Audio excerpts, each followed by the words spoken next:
Sigaw News Update.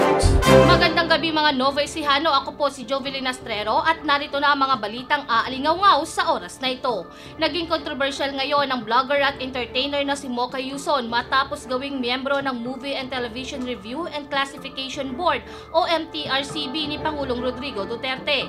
Sinabi ni Presidential Communications Secretary Martin Andanar na kwalipikado naman si Yuson na maging miyembro ng MTRCB. Ayon sa palasyo, nasa MTRCB na ang appointment paper ni Mocha. Matatanda ang todo suporta ang grupong Mocha Girls sa nakaraang kampanya ni Pangulong Duterte.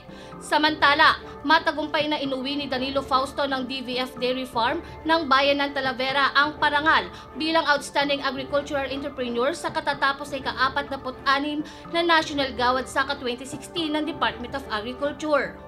Habang nagkamit din ng parangal ang Bagong Bayan Primary Multipurpose Cooperative ng Bayan ng Llanera bilang Outstanding Farmer Organization sa buong bansa. Ang Gawad Saka ay ginagawad taon-taon bilang pagkilala sa mga natatanging mga magsasaka, mangingisda, samahan, entrepreneurs at dalub-agham na tumutulong ipalaganap ang mga programa ng kagawaran ng pagsasaka para matugunan ang mataas sa produksyon, kumita ang mga stakeholders, makamta ng sapat na pagkain ng bansa at makatulong para sa pandaigdigang merkado.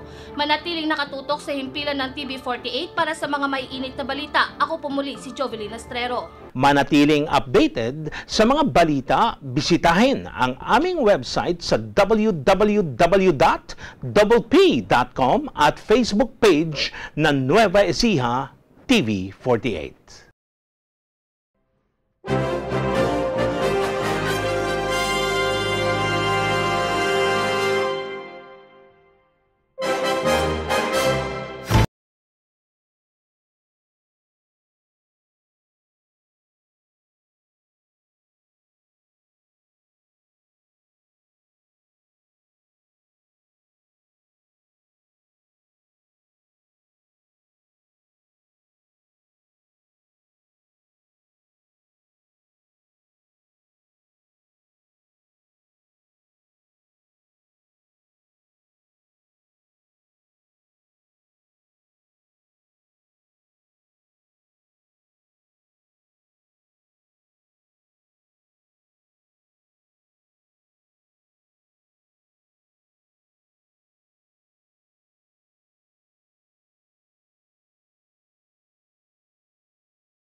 Kaibigan mo